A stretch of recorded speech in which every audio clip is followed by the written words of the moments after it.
Take a deep breath and imagine yourself standing at the edge of an old forest. It's late, but not too late. The kind of night that feels calm, like the world has paused for a moment just for you. Above, the moon hangs low, silver and sleepy, painting the trees with soft light. Everything looks peaceful, almost magical. Now this isn't just any forest. People say it whispers, not in a spooky, haunted way. Don't worry, no jump scares here. It whispers stories, old tales, forgotten songs. If you stay quiet long enough, you can hear the trees talking to each other in rustles and sighs. So tonight, you decide to walk in.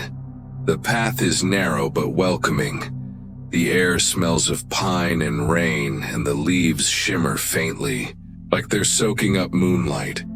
Each step you take makes the ground sigh softly, like the earth itself is saying, "Hey there, welcome back."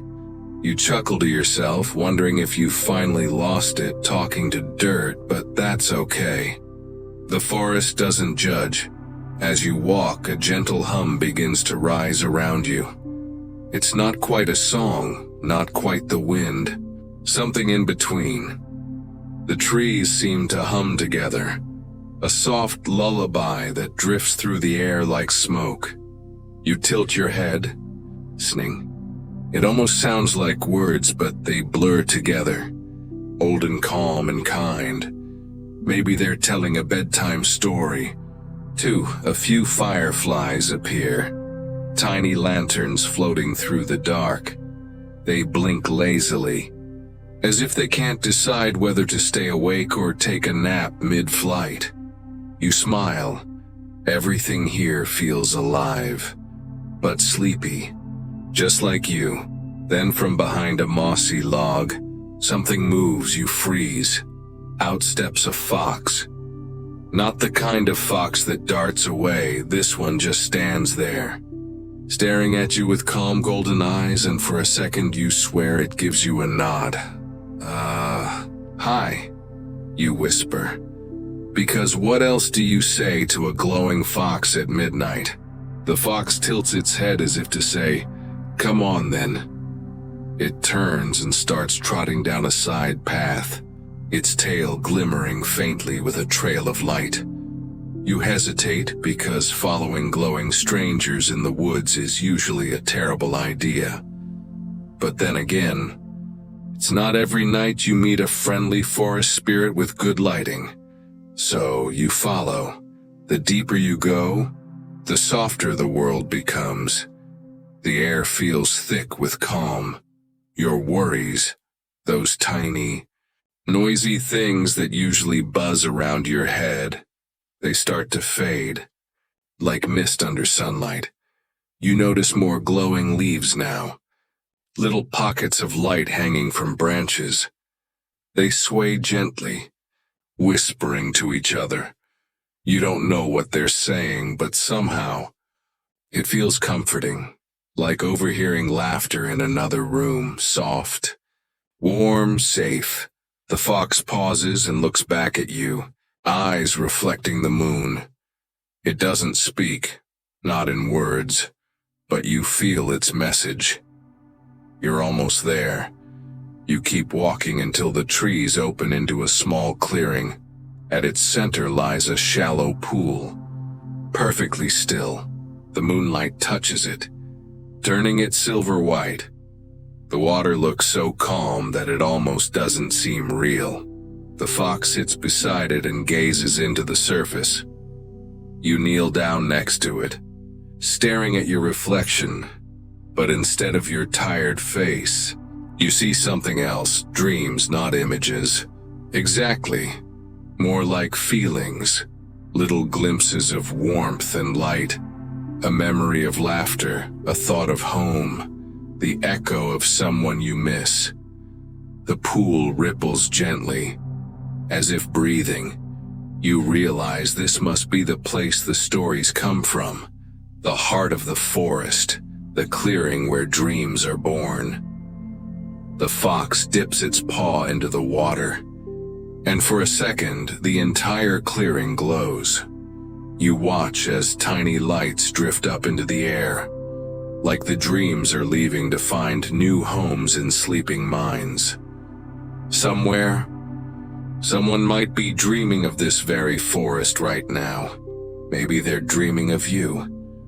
Walking quietly under the moon, you smile at that thought. It's nice to imagine that somewhere across time and space, dreams overlap like ripples in a pond.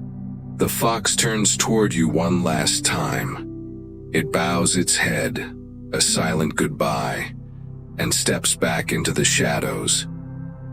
Within seconds, it fades completely, leaving only the faint shimmer of its trail. You sit there for a while, letting the silence sink in.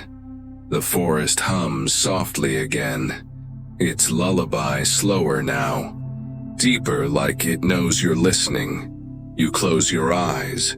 For a moment, everything stops. No rushing thoughts, no lists, no noise. Just the gentle breathing of the trees, the slow rhythm of the stream, and the cool air brushing against your skin. You can almost feel the forest whispering to you directly this time. Peace comes when we listen to the quiet things. You open your eyes, and the pool has gone still again, its surface like glass. The moon is higher now, glowing softly through drifting clouds. You stand, stretch, and take one last look around the clearing. It feels like the forest is tucking you in, wrapping the world in calm before letting you go. The castle stood so high above the world that it sometimes forgot what rain felt like. Clouds drifted beneath its bridges like slow white rivers, and the stars always seemed just a few steps away. On nights like this, the sky felt endless, silver, soft, and wide enough to hold every dream. And yet, the queen could not sleep. She had tried everything. Lavender tea, warm milk, counting sheep. Although the royal sheep kept getting distracted halfway through the counting. One even sat down and refused to jump at all. So now the queen walked, barefoot, quiet, and wrapped in a robe the color of midnight. Her golden crown glimmered faintly in the candlelight as she passed through the silent halls of the Castle of Eternal Dawn. The place was beautiful, too beautiful almost. Long corridors of marble and glass, arched ceilings painted with soft stars, windows that opened straight into the clouds. It was the kind of beauty that could make anyone sigh, but not sleep. The queen's name was Aurelia. It meant light, though she found that a bit ironic lately. She hadn't seen much light except from her candle. Still, she loved her nights of wandering. The castle always seemed to hum softly, like a lullaby she hadn't quite learned yet.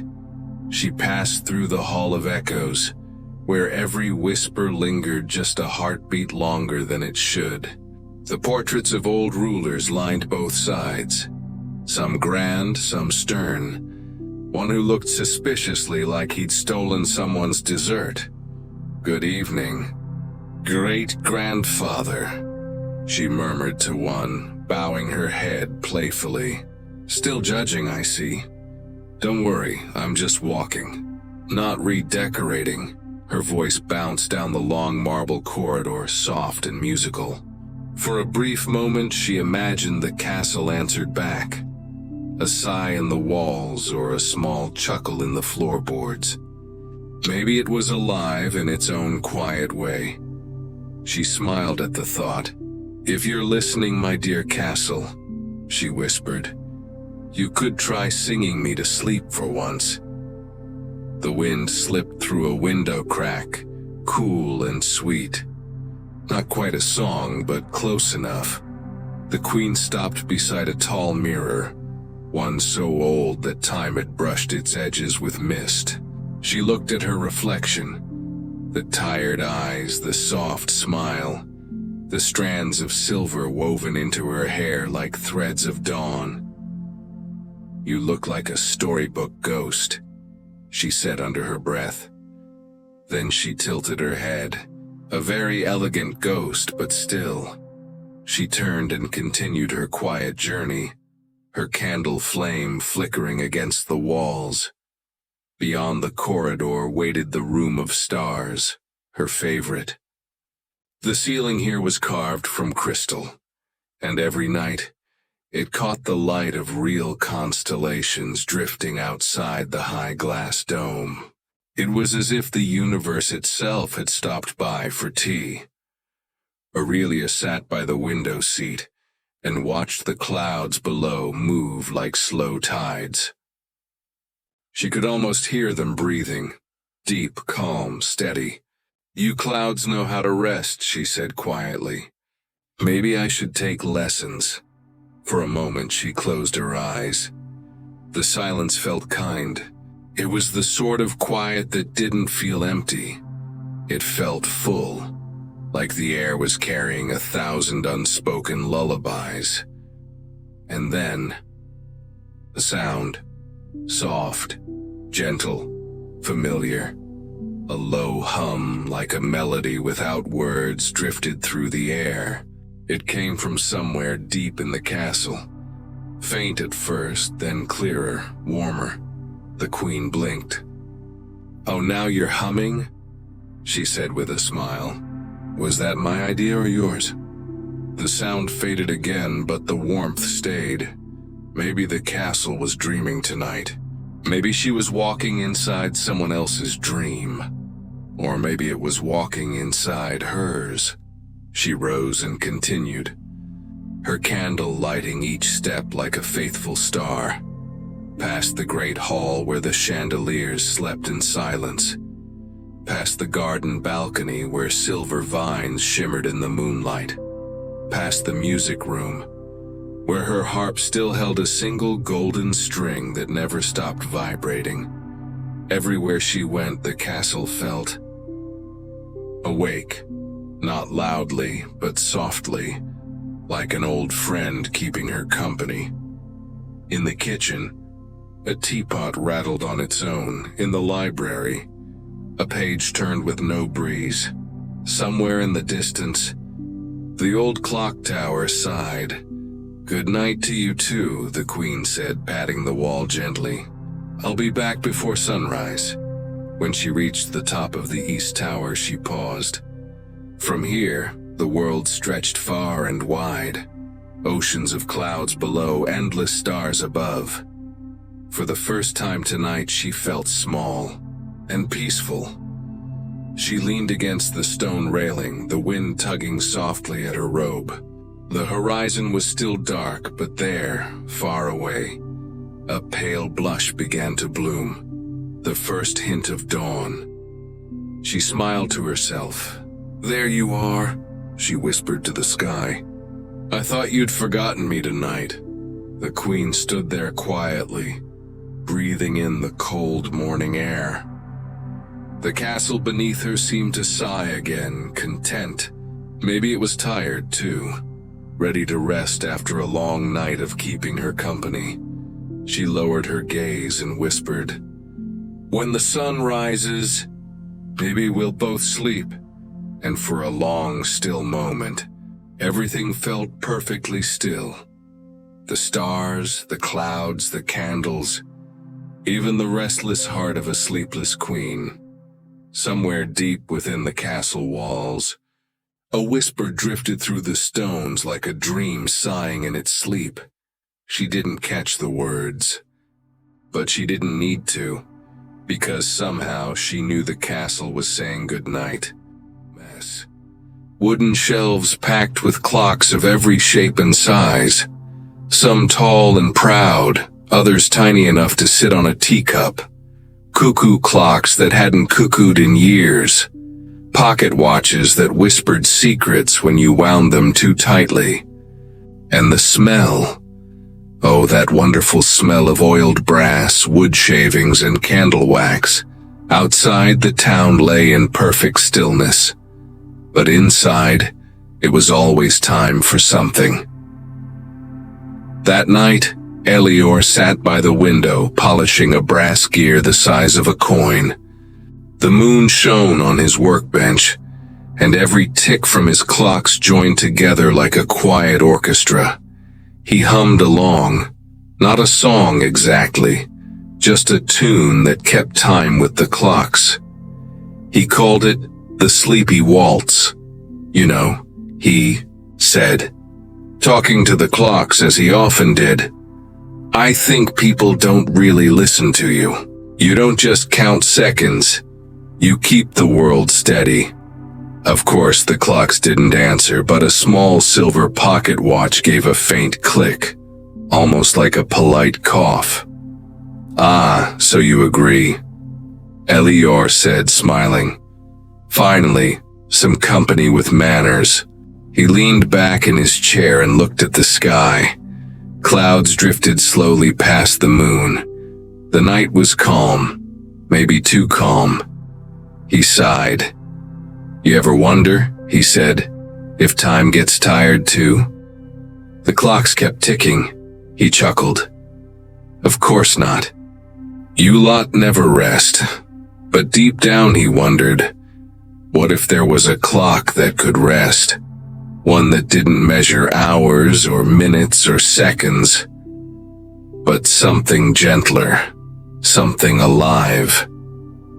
That's when the idea struck him, quiet and clear as the chime of midnight. He jumped up from his chair, nearly knocking over a pile of springs. "Aha, that's it!" His cat, Miso, blinked from the shelf.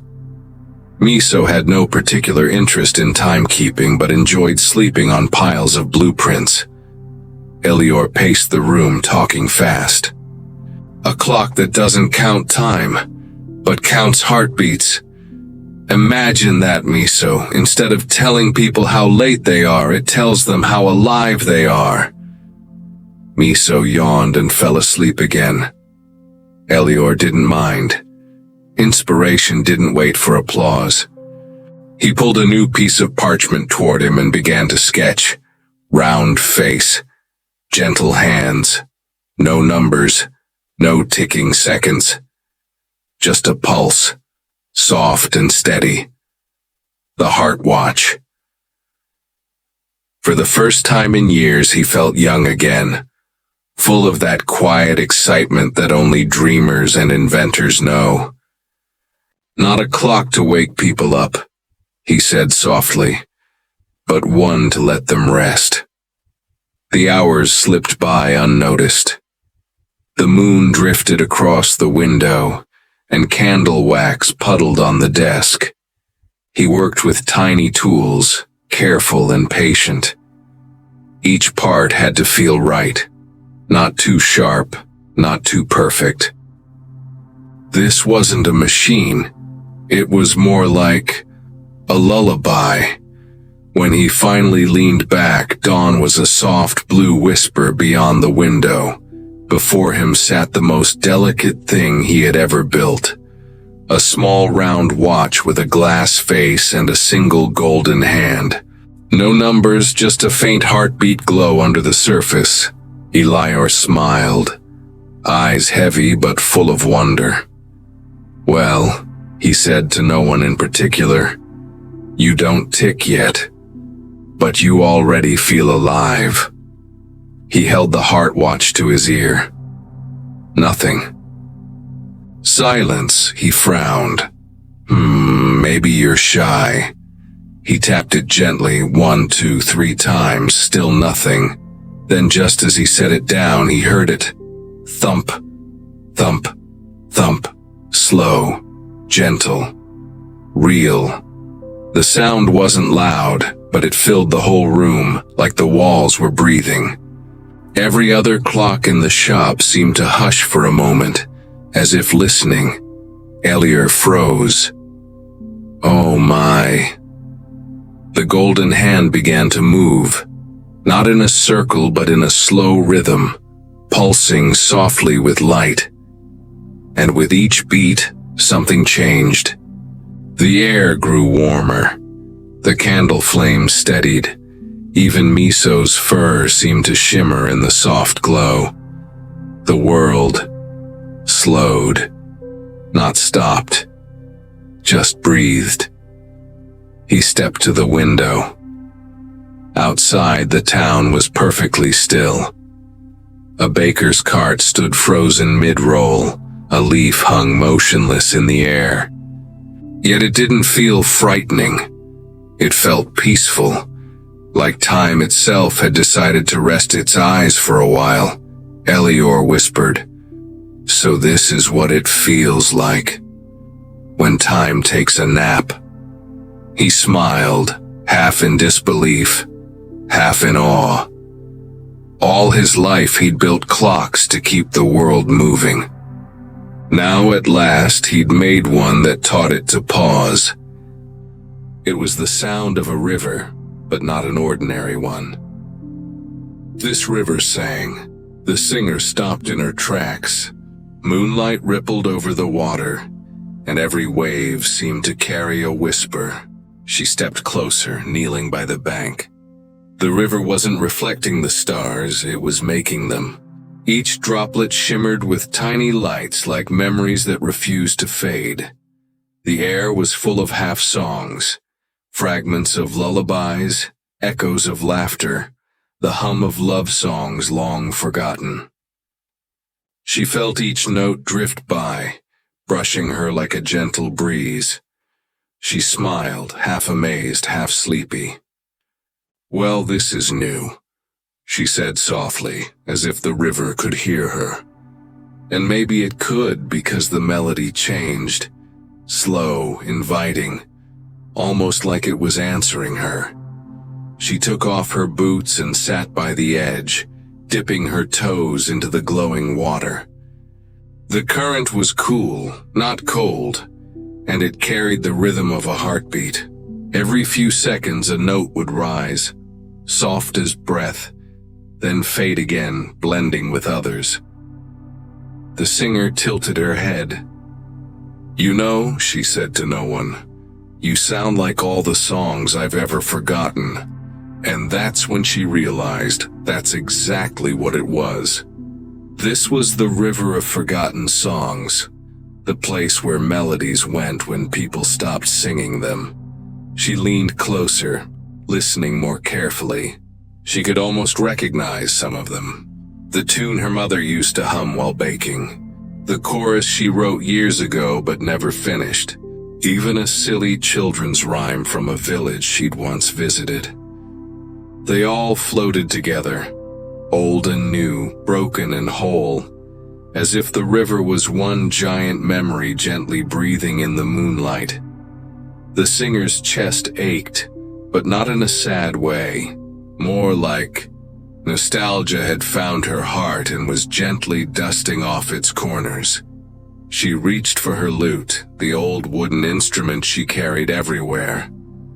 It had seen better days. The strings were a little out of tune, and one had a knot tied in it because she was too lazy to fix it. But under the stars it looked perfect. She strummed softly, matching the rhythm of the river's hum. The first few notes wobbled awkwardly, like a sleepy bird learning to fly. She chuckled. All right, I get it. You've been resting too long." And then slowly she began to play along. At first it was clumsy. She tried to follow the river's strange rhythm, but it wasn't made of bars or beats. It was made of feeling. Every note flowed like a sigh. No rush, no measure. Just being. So she stopped trying to control it. She closed her eyes and let the sound guide her fingers. The music that came out wasn't perfect. It wasn't polished or planned, but it was true. It was the sound of release, of every unsung song inside her finally being heard again. And as she played, the river seemed to listen back. The current shimmered brighter, ripples forming gentle patterns that glowed under the moonlight. Her voice rose then, soft and steady. She sang words she didn't even know she remembered, fragments of old verses mixed with new ones, all carried away by the flowing water. The night seemed to lean in, listening. Even the wind quieted, as if afraid to disturb the moment. Each lyric she sang drifted into the river like petals, dissolving into the glow, becoming part of its endless lullaby. She sang until her eyes grew heavy, until her heart felt lighter. The music wasn't hers anymore. It belonged to the river now, to the world that had forgotten but never really lost it. After a while, she stopped playing and just listened. The river was humming her song back to her, changed, softer, but still hers. It was like hearing an echo of herself, reflected through time. She smiled, tears glimmering but never falling. "Guess you remember better than I do," she whispered. And for a moment she thought she saw figures in the water, shapes made of light and melody, people smiling, dancing, humming. The lost singers of the past, perhaps, welcoming her tune among theirs. The moon drifted westward, and the night began to fade into a soft lavender. The stars blinked slower, like they were growing drowsy. The singer leaned back, resting her head against a tree. Her lute still hummed quietly beside her. She looked at the glowing current one last time. "You know," she murmured with a sleepy grin, "I think I'll let you handle the rest tonight." The river's reply was a low, warm hum, like a goodnight song meant just for her. Her eyes closed. The current flowed on, carrying her melody far downstream, where it would join all the other songs waiting for someone to remember them again. And as she drifted into sleep, the stars above shimmered brighter, not because the night was ending, but because it was listening. The river of forgotten songs sang her to rest, soft, steady, eternal, like time itself breathing out one long, peaceful sigh. Like bottled fragments of the Milky Way, the keeper, an old soul with gentle eyes and a beard that seems to hold constellations, spends every evening walking among them, humming to himself. His robe is soft gray, stitched with threads that shimmer when he moves. His boots squeak just a little, the only sound in the entire cosmos that isn't music. Every night as the first shades of dusk roll across the world, he begins his ritual.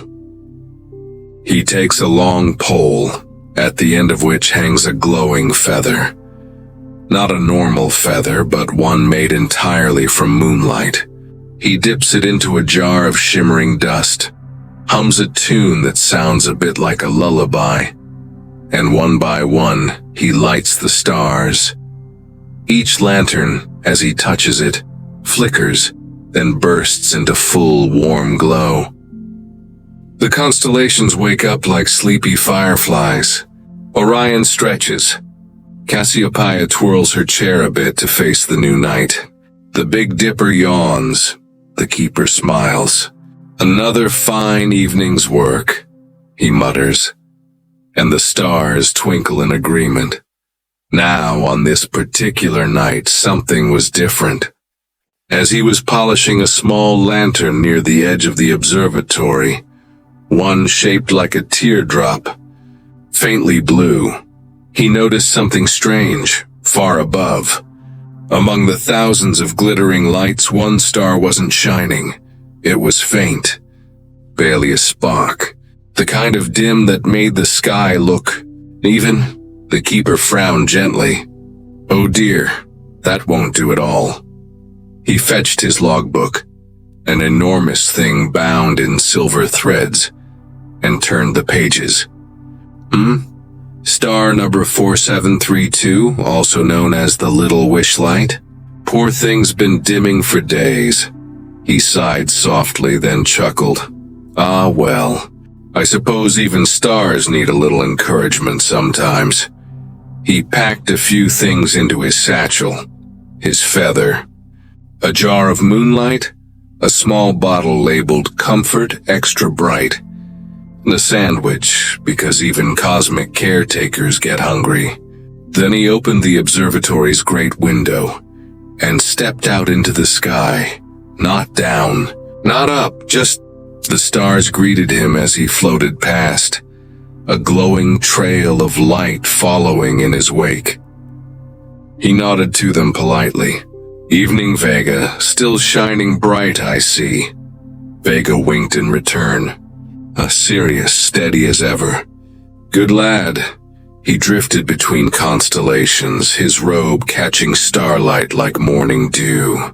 The universe stretched endlessly around him, a sea of soft radiance and eternal quiet. Finally, he found it, the little wish light, faint and flickering at the edge of a nebula. "Now what happened to you, my friend?" he murmured, reaching out a hand. The star's glow trembled like a child caught crying. Its voice, when it spoke, was a whisper of sound and warmth. "I'm tired," it said. "People stopped wishing on me." The keeper's eyes softened. "Ah, that'll do it. Wishing gives you purpose. Without that, you start to fade." He floated closer, setting his lantern pole beside him. "Let's see if we can fix you up." He opened the small jar of moonlight and scooped a handful. It shimmered like liquid silver. With slow, gentle motions, he began to polish the surface of the dim star with his feather. At first, nothing happened. Then the faintest pulse of light, and like a heartbeat, flickered within. "That's it," he whispered. "You're still in there?" He hummed as he worked, a tune made of patience and warmth. Each sweep of the feather made the star glow a little brighter, until the darkness around it began to blush with color. He paused to take a bite of his sandwich. "You know," he said between chews, "people think stars just burn forever on their own. But no, they shine because they're loved. Someone down there looks up and says, 'That one's mine,' when poof, you glow." The star giggled softly. Its light brightened, rippling through the surrounding constellations. By the time he finished, the wishlight was brilliant again, steady, pure, alive. The keeper leaned back, admiring his work. "Perfect," he murmured. "Back among your family." The nearby stars twinkled in approval, forming waves of gentle light. Even the Milky Way seemed to hum a little louder, a cosmic sigh of relief. He tucked his tools away, sealed the jar of moonlight, and patted the star lightly. "There we go. You keep shining now, all right? No more hiding." The star pulsed once like a nod. On his way home, he passed through clouds of stardust that glowed in rainbow hues.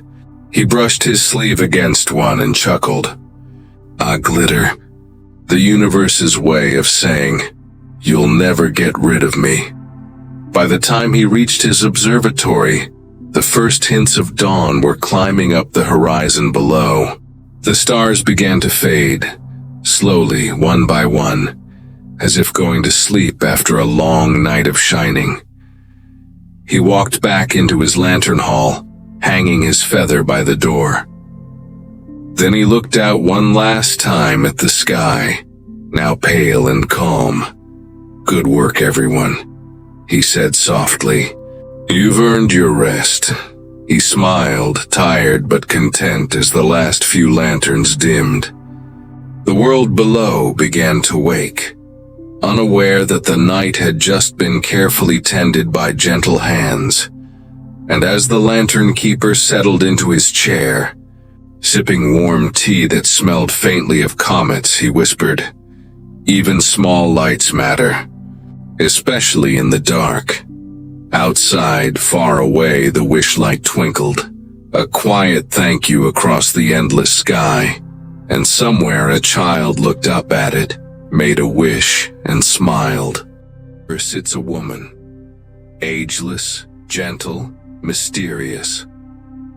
Her hair looks like threads of silver, her eyes carry the calm of endless skies, and her smile, well, it feels like home. Before her stands a great loom carved from pale wood that hums softly whenever she touches it. Threads hang from it like rivers of light, silver, gold, blue, and soft rose.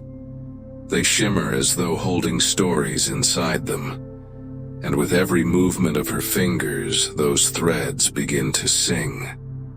The dream weaver hums as she works. It's not quite a song, more like the rhythm of waves brushing sand or the sound of someone sighing in their sleep. She dips her hand into a bowl beside her, pulling out a handful of starlight. It sparkles and melts into silk strands that flow into the loom. Each strand is a dream waiting to be shaped, a thought from a sleepy mind, a memory from long ago. Little wish someone made just before closing their eyes. Busy night, she murmurs, smiling softly. So many dreamers, so many hearts. Her voice is quiet, steady, the kind of sound that makes the air itself relax. As her fingers move, threads weave together in soft rhythm. She pulls one. It turns into a forest where the leaves glow like lanterns. Another, a gentle river that hums lullabies in silver ripples. A third, a field of clouds where someone's laughter still echoes faintly. Each thread carries emotion, like tiny drops of warmth from the human heart. Some threads shimmer with excitement. Those belong to children dreaming of adventure. Some glimmer faintly blue. Those are the tired souls who just want a peaceful night. And some sparkle with gold. Those are the rare, joyful dreams, the kind that wake you smiling. She ties them all together, slowly, gracefully. Every dream deserves a little starlight, she says with a wink, and maybe a touch of glitter. But just the nice kind, not the one that sticks to your hair for 3 days. The loom hums louder as she works, the sound almost like breathing. The air around her ripples with soft colors, pinks, silvers, deep blues like clouds melting into each other. And then, she pauses. Her hand hovers above the threads. A small smile tugs at her lips. This one, she whispers, is for you. The threads tremble, glowing brighter. She pulls one strand that shimmers like memory, a tiny spark of comfort, maybe from a childhood blanket or a hug long ago. She pairs it with another, one that hums softly, the sound of a gentle breeze through trees. This will be your dream, she murmurs. Calm, kind, and just a little magical. The tapestry grows before her eyes, woven from starlight, memory, and the hush between heartbeats. As she works, faint images begin to appear in the threads. A quiet river shimmering under moonlight. Soft grass that glows faintly when you walk on it. A cottage window warm with candlelight, where someone hums a tune they can't quite remember. Every detail flows together, not hurried, not planned, just felt. She leans back and nods approvingly. Yes, she says softly. That's better. Dreams are meant to breathe, not rush. Sometimes when a dream gets tangled, she laughs. A soft musical laugh that sounds like a bell in the distance. Well, she says, tugging gently at a stubborn thread. You're certainly an opinionated one, aren't you? The thread shimmers indignantly, then straightens. Good, she says, smiling. Now you'll be lovely again. Her loom continues to hum as she weaves your story. Not the story of what happened today or what might happen tomorrow, but the story of your rest, the one that reminds you that everything's okay, that even the stars take time to sleep. When the tapestry is nearly done, she sprinkles a final dusting of silver light over it. The threads sigh softly, yes, sigh, and settle into stillness. She runs her fingers over it one last time, sealing it with a whisper. The dream pulses once, glowing gently, then lifts from the loom like a cloud caught in moonlight. It drifts upward, through the ceiling of mist, out into the vast sky. One more dream ready to find its sleeper. She watches it go, smiling, eyes reflecting galaxies. "Sleep well," she murmurs, though she knows you can't hear her yet. "You've earned it." She stretches, cracking her fingers lightly.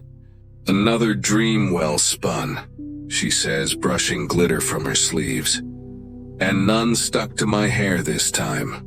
Progress." Around her, the other dream tapestries glow softly, hundreds of them, folded neatly in light. They hum faint lullabies, like a choir of peaceful sighs. The dreamweaver leans back in her chair, hands resting on her lap, eyes half closed. The loom still glows faintly, threads gently swaying like reeds in a quiet pond. For a moment, she listens to the dreams being dreamed, to the world sleeping peacefully. Then, in a voice soft as dawn, she whispers, "Good night, dreamer," and the room fades into silver hush. If you listen closely, you can hear it breathe, a slow sigh that sounds a bit like leaves turning in their sleep. The gate is crooked, old and covered in moss, the kind that feels soft as velvet if you run your hand over it. And when the moonlight touches the latch, click, the door opens on its own, as if it's been waiting all evening just for you. The garden doesn't roar to life.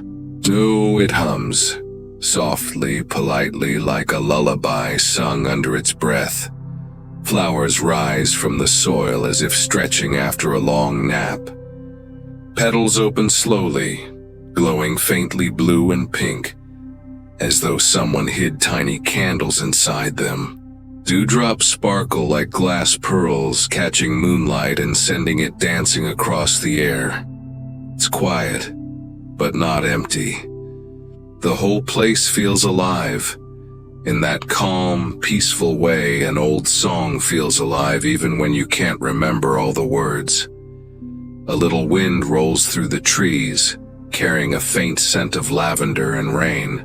Somewhere an owl blinks lazily, unimpressed but approving.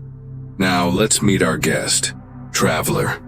Cloak worn, boots dusty, eyes half closed, steps into the moonlight garden. He's been walking for days, searching for, well, he's not even sure anymore. Peace, maybe, or just a soft place to sit that isn't made of stone or regret. When he sees the glowing flowers, his tired face melts into a small smile, the kind you give when you find something you didn't even know you needed. He sets down his pack, stretches, and says softly, "Well, this isn't on the map." No one answers, of course, but the nearest flower leans slightly toward him, as if to say, "You're welcome anyway." The traveler sits by a small pool of clear water. It mirrors the moon perfectly, so perfectly that it looks like he could dip his hand in and scoop up a bit of the sky. The air hums again. One by one, the flowers begin to whisper. Their voices are faint, like silk brushing across wood, or the sound of thoughts just before sleep. Each one has a word for him. A silver lily murmurs, "Rest." A bluebell adds, "Breathe." A tiny white daisy giggles, Don't take life so seriously. He chuckles at that last one. You sound like my grandmother, he says. The daisy tilts as if proud. The garden glows brighter with every word. The flowers don't speak in long sentences, just soft, kind reminders. You are safe. You have done enough. You can stop running now. And with each whisper, the traveler's shoulders drop a little more. He hadn't realized how heavy his worry had become until the quiet lifted it off him. At the garden's center stands an enormous tree. Silver bark, branches like woven light. It glows gently as though the moon itself took root there. The traveler walks closer. Beneath the tree is a single blossom, larger than all the others. Its petals shimmer like frost, and in the middle a single droplet of light pulses softly, almost like a heartbeat. He kneels beside it and watches. The flower opens wider, and in that light he sees memories. A warm hearth, an old friend's laugh, the smell of rain after harvest. He closes his eyes. When he opens them again, he's smiling through tears. But they're light tears, like ones that fall during a song you love, he whispers. Thank you. The flower doesn't answer, but it glows brighter for just a second. As if bowing in return, the night stretches thin. You can tell dawn is near because the stars begin to fade, one by one, shyly retreating behind the sky's curtain. The flowers know it too. Their glow softens. Their whispers slow until they're barely audible hums. The big silver tree sighs, its light dimming to a soft blue. The traveler stands, refreshed in a way sleep could never manage. He looks around and sees that the garden is slowly folding itself back into shadow. Like a dream tucking itself away before morning. He picks one small petal from the ground. It doesn't mind, and slips it into his pocket. It flickers once, then settles into stillness. A little piece of peace, saved for later. He walks out through the crooked gate just as the first golden rays of dawn touch the horizon. Behind him, the garden fades from sight, but not from memory. And somewhere deep in the earth, the flowers whisper their last words before sleep. Even in darkness, life quietly blooms. The traveler smiles. Yeah, he says softly, it really does. So if you ever find yourself awake when the world feels too heavy, remember, somewhere out there, a garden waits. Doesn't need sunlight or songs, just silence, moonlight, and a tired soul brave enough to rest. And who knows, maybe if you listen closely enough, you'll hear a daisy laugh too. There's a place you can't find on any map, not because it's far away, but because it's already inside you. It's called the Kingdom of Dreams, no gates, no guards. Just a slow drift upward, past the edge of thought where the stars hang low enough to touch.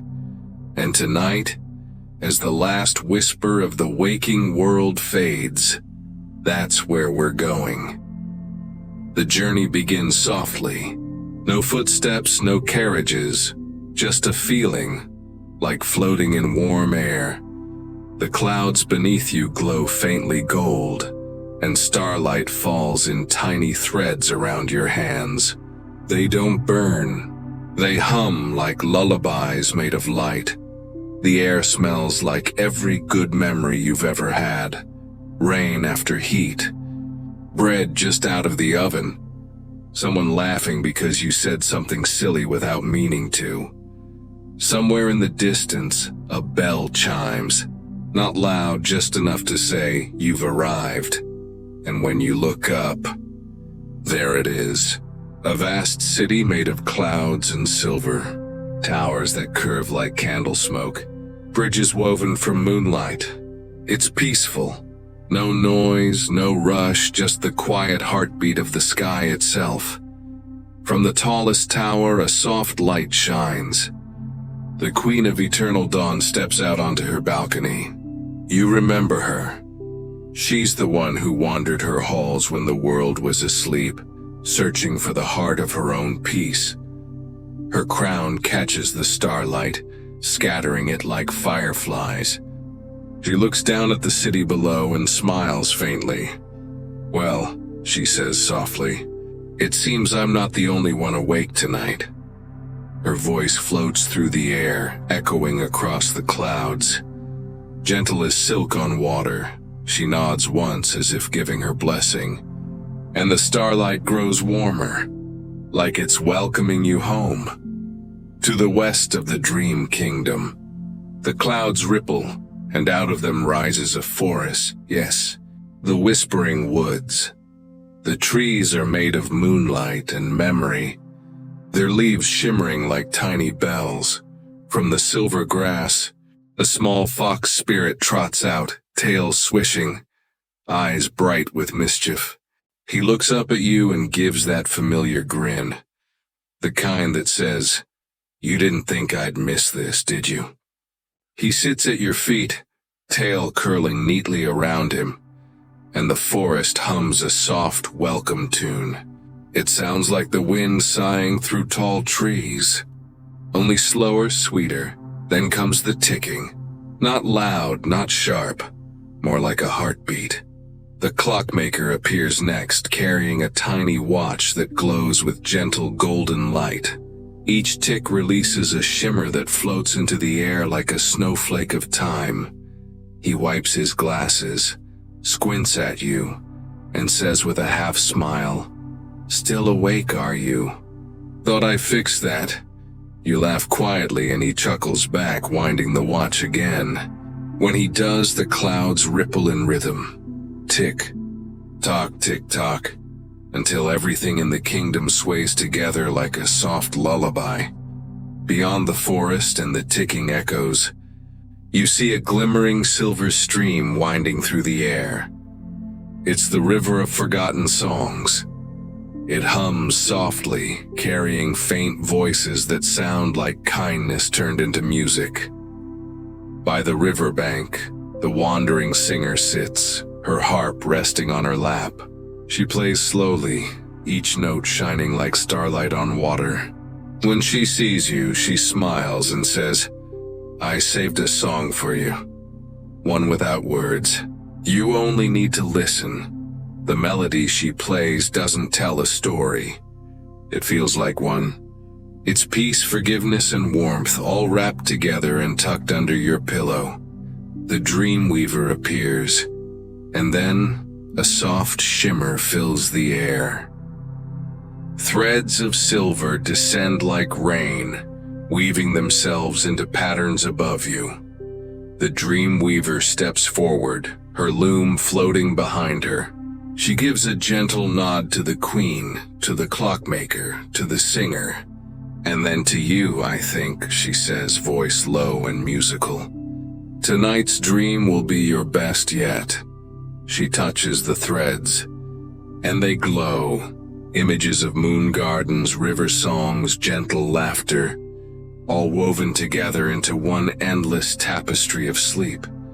If you look closely, you can see yourself inside it, already resting, already smiling, already free. A breeze rolls through, carrying the scent of jasmine and night air. From below, the garden beneath the moon unfurls once more.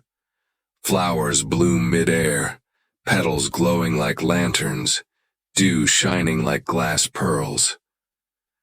The same traveler from before walks through the mist, a single glowing petal in hand. He waves toward you lazily. "Told you I'd see you again," he says. Smiling, even the daisy from his story gives a soft laugh. Yes, flowers can laugh here, and its tiny voice whispers, "Rest now, dreamer." High above the kingdom, the lantern keeper stands on a silver cloud, lighting the last of the stars. Each lantern he tends flickers into being, a quiet flame of peace, one for every dreamer. He pauses, peers down at you, and says softly, "Ah, there you are. Your star was waiting." He lights one final lantern, brighter, warmer, softer than the rest, and as it glows, a wave of golden light rolls across the kingdom. The forests shimmer, the rivers hum, the stars sigh. Now the whole realm glows with soft starlight. Every soul you've met, the queen, the weaver, the singer, the keeper, the traveler, they all gather around you. No one speaks loudly. They just smile, their warmth wrapping around you like a blanket woven from moonlight. The clockmaker's ticking slows. The weaver's threads fade to silver mist. The garden quiets. Even the stars seem to hold their breath. You're standing in the center of the kingdom of dreams. And for the first time, there's nothing left to do. Nothing left to fix. Just rest. The queen steps forward, her crown glowing faintly pink in the starlight. She says softly, "Every heart here has found its peace. Now let yours find it too." The lantern keeper lowers his light. The singer hums one last note. The dream weaver lifts her hands, and the entire kingdom fades into slow, golden quiet. And now, it's time. Let the breath slow. Let the world dim. Let every sound fade into soft silver silence. You've walked through stories and songs, through moonlight and memory, and every step has led you right here, to the kingdom of dreams. Rest now. You are home. Your story continues in dreams.